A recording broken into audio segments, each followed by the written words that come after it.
adik saudara yang terkasih dalam Tuhan Yesus, kita bersyukur pada pagi ini kita masih bisa berkumpul untuk mengadakan persekutuan doa pagi. Marilah kita mempersiapkan hati kita untuk memuji dan memuliakan namanya. Mari kita mengambil saat teduh sesaat. Saat teduh sesaat. Marilah kita menaikkan satu pujian dari PBSR nomor 45. Ku berharap kepadamu.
Bapa kami yang baik, kami bersyukur Bapa, Engkau telah masih memimpin kehidupan kami, sehingga pada pagi ini kami boleh datang ke hadapan-Mu untuk memuji dan memuliakan nama-Mu. Ya Bapa, kami tahu kami adalah manusia yang berdosa, kami minta ampun Bapa, yang selalu menyakiti Engkau maupun sesama, baik secara sengaja maupun tidak Bapa. Ampuni kami Bapa, sucikan kuduskan hati kami Bapa, supaya kami layak datang ke hadapan-Mu. Terima kasih Bapa, kami naikkan doa dan syukur ini hanya di dalam nama Tuhan kami Yesus Kristus. Amin. Kita menaikkan doa syafaat, marilah kita menaikkan satu lagu, Yesus Yesus dengar doaku.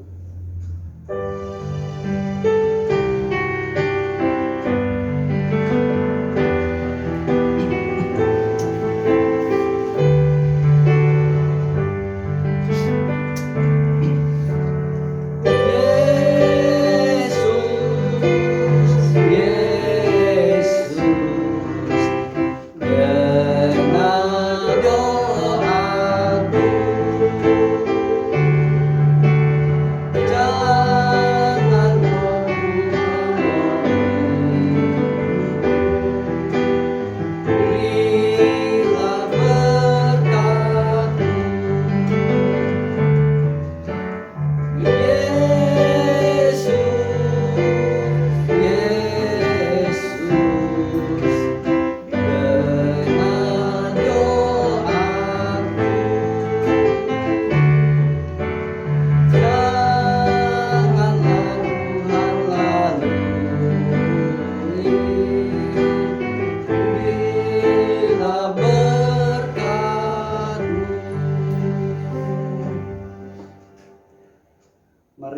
berdoa.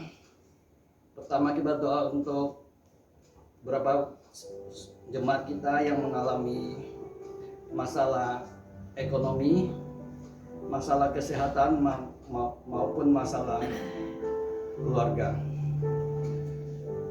Tuhan Yesus, pada saat ini kami mau menaikkan doa. Kami memohon Bapa, tolonglah kami Bapa, yang dalam keadaan resesi ini banyak yang mengalami kesulitan ekonomi Bapa. Kami mohon Bapa, tolonglah kami Bapa. Bukakan jalan Bapa, semua dapat berjalan dan boleh berjalan dengan baik kembali. Dan berdoa untuk yang sakit Bapa. Kami mohon belas kasih-Mu Bapa, jamah dan sembuhkan Bapa, baik yang di rumah maupun di rumah sakit. Tolonglah Bapa, sembuhkan mereka Bapa, supaya mereka boleh pulih kembali Bapa. Dan yang mengalami masalah hubungan yang tidak baik dengan keluarga, tolong pulihkan Bapa, supaya mereka boleh hidup berdampingan lagi dan hidup sesuai dengan kehendak-Mu Bapa. Terima kasih Bapa, kami serahkan semuanya ke dalam tangan-Mu. Kami naikkan doa dan syukur ini hanya di dalam nama Tuhan kami, Yesus Kristus yang hidup. Amin. Yang terakhir kita akan berdoa untuk bangsa dan negara kita, Indonesia. Tuhan, kami juga menyerahkan negara kami yang tercinta, Indonesia. Di dalam masa pandemi ini, negara kami banyak mengalami masalah Bapa, yang masalah COVID-19 yang setiap hari makin bertambah Bapa.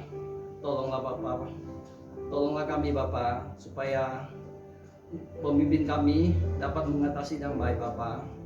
Dan di mana juga terjadi bencana Bapa, tolonglah Bapa, supaya semua dapat teratasi dengan baik. Dan berilah hikmat kebijaksanaan untuk pemimpin kami Bapa. Terima kasih Bapa, semua supaya negara kami boleh pulih kembali Bapa. Terima kasih Bapa, kami serahkan negara kami ke dalam tangan-Mu, hanya di dalam nama Tuhan kami Yesus Kristus. Amin. Sebelum kita mendengarkan renungan firman Tuhan, mari kita menaikkan satu pujian El Shaddai.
Selamat pagi saudara, sebelum kita mendengar firman dan merenungkan firman Tuhan, mari kita bersama berdoa. Ya Tuhan, terima kasih pada pagi ini kembali Tuhan berikan kami kesempatan untuk kami akan mendengarkan dan merenungkan firman Tuhan. Kiranya Roh Kudus yang membimbing kami agar kami boleh memahami dan terlebih boleh melakukannya. Dalam nama Tuhan Yesus kami berdoa, amin. Mari saudara kita bersama buka Alkitab kita di Markus pasal yang ke-8, ayat pertama sampai yang ke-9. Saya akan membacakan Markus pasal yang ke-8, ayat pertama sampai yang ke-9. Yesus memberi makan 4.000 orang. Pada waktu itu ada orang banyak di situ yang besar jumlahnya, dan karena mereka tidak mempunyai makanan, Yesus memanggil murid-muridnya dan berkata, "Hatiku tergerak oleh belas kasihan kepada orang banyak ini. Sudah 3 hari mereka mengikuti aku dan mereka tidak mempunyai makanan. Dan jika mereka kusuruh pulang ke rumahnya dengan lapar, mereka akan rebah di jalan, sebab ada yang datang dari jauh." Murid-muridnya menjawab, "Bagaimana di tempat yang sunyi ini orang dapat memberi mereka roti sampai kenyang?" Yesus bertanya kepada mereka, "Berapa roti yang ada padamu?" Jawab mereka, 7. Lalu ia menyuruh orang banyak itu duduk di tanah. Sesudah itu ia mengambil ke-7 roti itu, mengucap syukur dan memecah-mecahkannya dan memberikannya kepada murid-muridnya untuk dibagi-bagikan. Dan mereka memberikannya kepada orang banyak. Mereka juga mempunyai beberapa ikan, dan sesudah mengucap berkat atasnya, ia menyuruh supaya ikan itu juga dibagi-bagikan. Dan mereka makan sampai kenyang. Kemudian orang mengumpulkan potongan-potongan roti yang sisa sebanyak 7 bakul.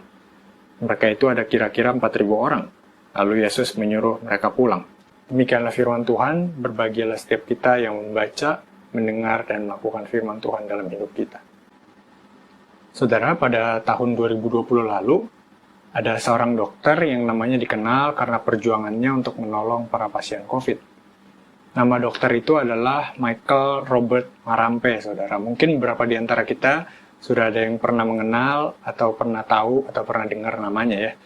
Saudara, Dr. Mike gugur di sekitar bulan April tahun 2020 lalu. Dia meninggal karena terpapar corona. Ketika saya membaca berita tentang kisahnya ini, setidaknya menurut saya, Dr. Mike ini adalah seorang yang berjiwa besar, dan dia juga berdedikasi tinggi, saudara. Bagaimana tidak, saudara, di bulan April itu Dr. Mike sebenarnya punya rencana untuk menikah. Tapi ia rela untuk menunda pernikahannya, dan dia terus menjalani tugasnya sebagai tenaga medis dan melayani para pasien corona. Sebelum meninggal, Dr. Mike sempat membuat satu unggahan video, dan mari kita sama-sama saksikan videonya.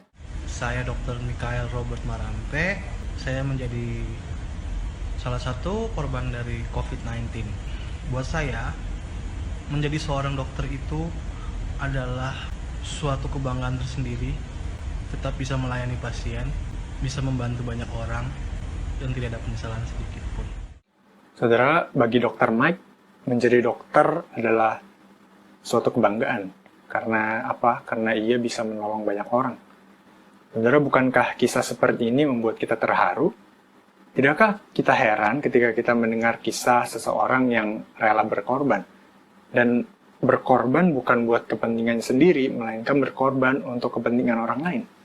Nah, jauh sebelum Dr. Mike, sudah ada satu pribadi yang mempunyai belas kasihan kepada orang banyak, saudara. Ia adalah Tuhan Yesus, pribadi yang mengasihi umat manusia. Teks yang kita baca tadi, saudara, merupakan peristiwa di mana Tuhan Yesus memberi makan lebih dari 4.000 orang. Nah, kalau kita lihat di bagian-bagian sebelumnya, misalnya di pasal 6 ayat yang ke-34, kita juga dapat melihat mujizat Tuhan Yesus yang memberi makan lebih dari 5.000 orang. Ini peristiwanya mirip, tapi sebenarnya berbeda ya, saudara. Di ayat pertama dari pasal 8 ini, Markus terlebih dahulu kasih tahu tuh situasinya pada saat itu, yaitu ada orang banyak yang jumlahnya besar, dan mereka tidak punya makanan. Kira-kira pada saat itu, saudara, Tuhan Yesus sama orang banyak lagi ada di mana ya? Kok bisa mereka gak punya makanan? Dan jumlahnya besar lagi. Apakah di sana nggak ada warteg atau restoran begitu? Ternyata mereka telah mengikuti Tuhan Yesus sampai ke daerah yang cukup jauh dari tempat tinggal mereka. Di ayat 2 dan 3 kita dapat tahu, saudara, bahwa orang-orang tersebut udah ngikutin Tuhan Yesus selama berapa lama? Selama 3 hari, saudara, mereka ngikut Tuhan Yesus. Nah, makanya Tuhan Yesus bilang kalau mereka disuruh pulang, jalan kaki, apalagi dalam kondisi lapar, nanti bisa pingsan mereka. Anggaplah saudara misalnya kita pergi dari Jakarta ke Bandung naik mobil, terus kita ada 3 hari main di sana, nggak mungkin kan kita nggak makan. Jangankan 3 hari saudara, mungkin pas perjalanan aja kita menyempatkan diri untuk ke rest area sebentar, entah untuk istirahat atau untuk ngemil-ngemil. Ini mereka udah 3 hari jalan kaki dan nggak makan pula. Mari kita lihat saudara bagaimana Tuhan Yesus meresponi kondisi tersebut. Di ayat yang kedua dan ketiga Tuhan Yesus berkata begini, hatiku tergerak oleh belas kasihan kepada orang banyak ini. Kemudian dia melanjutkan, jika mereka kusuruh pulang, mereka akan rebah di jalan. Saudara, respon Tuhan Yesus adalah berbelas kasih, justru Tuhan Yesus mau memberikan mereka makan. Pertanyaannya, apakah ada di antara orang-orang ini yang minta makan sama Tuhan Yesus? Kalau kita lihat di Alkitab, nggak tertulis, saudara. Nggak ada orang yang minta makan sama Tuhan Yesus. Saudara pernah nggak coba pikirin, siapa sih orang-orang yang kira-kira Tuhan Yesus bakal berikan makan? Kira-kira apakah cuma orang Yahudi yang notabene sesuku dengan Tuhan Yesus yang mereka boleh dapat makan? Nah, untuk mengetahui itu, mari coba kita mundur sedikit, saudara, di pasal 7 ayat yang ke-31. Pada saat itu, Tuhan Yesus dan para murid sedang berada di daerah Dekapolis. Saudara, Dekapolis itu wilayah di mana terdapat banyak orang Yahudi, orang non-Yahudi. Sebutannya pada saat itu adalah orang-orang kafir. Nah, orang-orang ini ngikutin Tuhan Yesus, terus ketika Tuhan Yesus mengatakan, hatiku tergerak oleh belas kasihan, yang Tuhan Yesus maksud, saudara, di situ semua orang.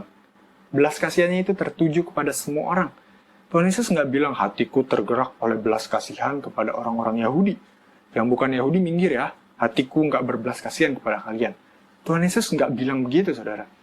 Belas kasihan Tuhan Yesus ditujukan kepada semua orang, baik itu orang Yahudi maupun orang non-Yahudi. Nah, dari belas kasihannya ini kemudian terjadilah mujizat. 7 roti dan beberapa ekor ikan, Tuhan Yesus lipat gandakan bagi orang-orang banyak untuk mereka bisa makan, sehingga rasa lapar mereka pun terpuaskan.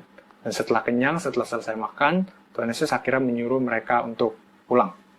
Saudara, peristiwa di mana Tuhan Yesus memberi makan lebih dari 4.000 orang ini, mungkin setidaknya mengingatkan kita pada peristiwa di malam perjamuan terakhir. Ini adalah peristiwa sebelum Tuhan Yesus kemudian ditangkap dan disalibkan, saudara. Tuhan Yesus kembali menunjukkan belas kasihannya, bukan kepada sejumlah orang, tapi kini kepada semua orang. Bukan lagi dengan mujizat dan berkat-Nya yang Ia berikan, tapi Tuhan Yesus memberikan dirinya sendiri menjadi tebusan bagi banyak orang, yang sebenarnya orang-orang ini tidak layak untuk menerimanya. Saudara, Allah telah sedemikian berbelas kasih kepada kita manusia. Ia telah menunjukkan kasih-Nya kepada semua manusia, tidak peduli apakah ia orang Yahudi atau orang non-Yahudi, apakah ia orang Kristen atau orang bukan Kristen, semua dikasihinya. Lantas, saudara, apakah respons kita? Dari firman Tuhan yang kita renungkan hari ini, Tuhan Yesus mau agar kita juga berbagi kasih dan perhatian kepada setiap orang. Baik itu kepada orang yang seiman maupun yang tidak. Baik itu kepada orang yang dekat dengan kita maupun orang yang tidak dekat dengan kita. Ya saudara, kita minta kepada Roh Kudus supaya Roh Kudus menolong kita, memampukan kita untuk memiliki hati yang mau berbagi kasih kepada sesama. Mungkin kita bisa mendoakan orang lain, mungkin kita mulai bisa menanyakan kabar orang lain. Banyak saudara tindakan yang bisa kita lakukan, baik itu besar ataupun kecil, untuk berbagi kasih Tuhan kepada sesama kita. Pertanyaannya, tindakan kasih apa yang akan kita lakukan pada hari ini? Mari kita berdoa. Ya Tuhan, firman-Mu telah selesai diberitakan. Kami kembali memohon Roh Kudus agar menolong setiap kami, memampukan setiap kami untuk boleh berbagi kasih Tuhan kepada sesama kami. Sehingga setiap orang boleh tahu bahwa nama Tuhan yang dipermuliakan. Dalam nama Tuhan Yesus kami berdoa. Amin. Selesai sudah ibadah persukaan doa pagi ini, mari kita menaikkan satu lagu lagi. Bapa, terima kasih.